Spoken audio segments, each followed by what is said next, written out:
Welcome to the WRAL Daily Download. I'm Grace Holland. A local art museum is offering a more colorful perspective for colorblind people with a special pair of glasses. The Ackland Art Museum in Chapel Hill is the first art museum in the state to offer Enchroma glasses, which make colors more vibrant for people with red-green color blindness. I was there as a group of 6 people tried them out for the first time. 3, 2, 1. So they may work instantly for some people, and they may take up to a few minutes for others. So I wanted to just walk you guys through how this worked because I was really interested in this story. So this one came to us from an email. We get emails sometimes from local institutions when they have events going on, and that's how this was. The museum wanted to let us know that they were doing this initiative. Basically, what they did was on Wednesday, they invited a group of 6 colorblind people to come to the museum and try out these glasses. It's quite the shock. Yeah, it's very different. As I said in the intro, these are people who have red-green color blindness. So you might think, okay, well, does that mean that they can only see red and green? Does that mean that they can't see red and green? What colors do you guys have trouble seeing? Okay, yeah, because you got the red. I am red-green colorblind, so I had difficulty distinguishing certain hues of greens. And there's many different, I think there's like 3 different kinds of red-green color blindness. I think I was mostly on the end that was more like purples and grays and things of that nature. Yeah, it's the same. I mean, the ad for the Ackland had those 2 plates, and my friend sent it to me, and I thought he was just joking around, like, okay, haha, you copied and pasted them. But then I asked a whole bunch of people at a conference I was at, like, you can't see those, so that's like... Colors just look more dull in general, which means that some colors, they can't tell the difference between them. Blue and purple, for instance, are a type of color that might be hard to tell the difference in. There was one man who I talked to was at this event, and he has a really hard time with the color pink. So it really just affects the way that you see your entire world. And obviously, one of the most visual places to illustrate that is at an art museum. How these glasses work is they're sort of a tinted lens. Now, obviously, this is a in the eye of the beholder situation. It's going to look different when me, someone who doesn't have color blindness, looks through these glasses compared to these folks that I spoke to on Wednesday. So for me, I was curious, and I asked if I could look through them. I also wanted, because I was obviously recording this story for TV, I wanted to put it over the lens of the camera and just kind of illustrate how that looked and see how it looked on the camera. Oh, interesting. Yeah. So it's like you, So does it look the... you like pull them up like halfway, and then you can see Yeah. Does it look the same to you or different? comparison. It definitely looks different. So, I mean, looking at it through the camera, I don't know. It looks like just purple tinted to me. Like it makes like the whites look kind of purple tinged. It didn't, for me, make it any easier to see the colors in any of the pictures that were there. It sort of just turned all of the colors slightly more purple. There was one picture on the wall, and obviously this is not a visual medium that I'm talking to you in, but I'll try to describe it to you as best I can. It was sort of a picture with a lot of different colors in geometric shapes and lines, really, really bright colors. Me looking at it, I can see, this part's purple, this part's blue, this over here is orange, sort of thing. And so when I put the glasses on, I could still see all those colors, and I could still tell what color they were, but they just had a purple tinge to them, which was really interesting talking to them about that. So it was actually Logan Moore's glasses I talked to. He's the guy that I mentioned earlier, has a hard time seeing the color pink. So I was talking to him about it, and he thought it was really interesting that, to me, it made everything look a little more purple. He was like, no, like for me, I can just like see things so much better when I look through them, or at least like see more varieties of shades. So definitely, to me, this whole thing was such an interesting lesson in different perspectives that we have. The 6 people that they had out there for this event, all local, all from the Triangle area, but very different backgrounds, very different ages. There was one woman and her 15-year-old son who came out there, so they were both colorblind and were experiencing this together. For the first time I've got goosebumps, just because things are becoming more vibrant, like a little slower I think than some of the other people, but like I'm getting more excited as the colors become more vibrant and easier for me to distinguish, I guess. And what about for you? Is it kind of a slow thing, or is it? I think it appeared instantly for me. It's cool to see the difference between what it looks like in regular vision and this vision, because it's more like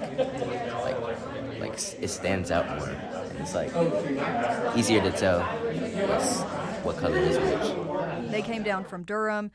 The mom, she is a speech language pathologist, and her son plays sports, and he talked about how sometimes it's hard to tell the difference if the team that his team is playing has a color on their jersey that's similar to their color of jersey. Like, it can get really confusing out on the field, just things that you wouldn't really think about.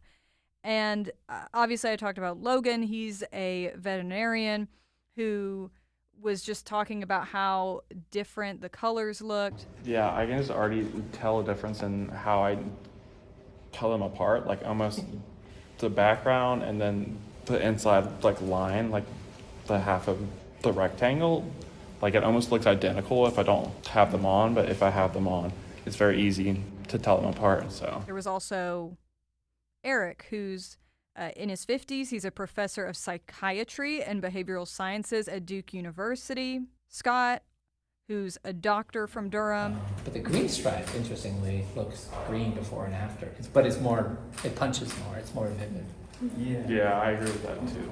It was just fun to go around the museum with these folks and see what they noticed. I mean, at one point they were looking at the pictures, and then because they were doing a lot of having the glasses on, looking at a picture, then kind of taking them down and talking about like, oh, this looks different, this looks different. They had like a conversation about how the shade of paint on the wall looked different, which was fascinating to me because the wall was gray. And in my mind, I'm like, how could that look anything else but gray? But they were just talking about how different it looked. To me, it's almost like without the glasses, it's almost like, I'm guessing, like elephant color, you know? Like dark out. But then when I put the glasses on, it's much more like purple. Wow, that's cool. Yeah. Another guy, the final person that was there was Cheryl Rowland, and he is a professor of art history at UNC, and he also has a piece of art that's hanging in the museum itself. And most of his work, he said, is more like sculpture driven, not so much painting driven, because he isn't able to see color, although he said he didn't know he was colorblind until he was a teenager. And he just was really excited to walk around the museum, and there were some really, really bright pieces of art on the wall that he like immediately said he wanted to look at. And he was excited to take these glasses home and see how different the world looked. It's amazing. It makes me think of my daughter. She's 10 years old. She has a fascination with the color chips or whatever that you see at like a Home Depot or Lowe's with all the spectrum. Paint chips, yeah. Paint chips, yeah. So I think like now I can engage with her a little bit better. I'm excited, earlier being asked where would you want to go. Like now I think I'll have more of an opportunity to participate because her vocabulary of like colors is just, she's in it. I'm just very basic, Roy G. Biv. She's helping you out. Yeah. And that's something that was really special about this group of people who participated in this event on Wednesday, is that they did get to take their glasses home with them.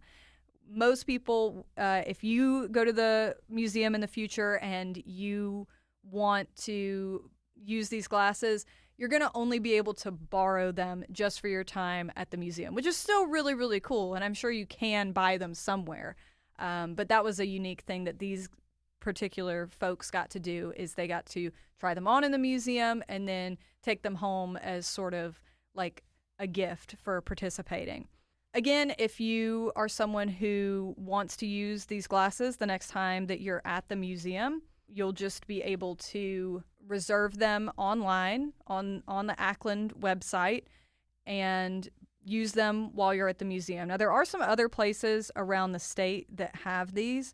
According to Enchroma, they say that they also are in use at UNC Chapel Hill's campus library. NC State has them. The John F. Kennedy Special Warfare Museum, which is at Fort Liberty, also has them.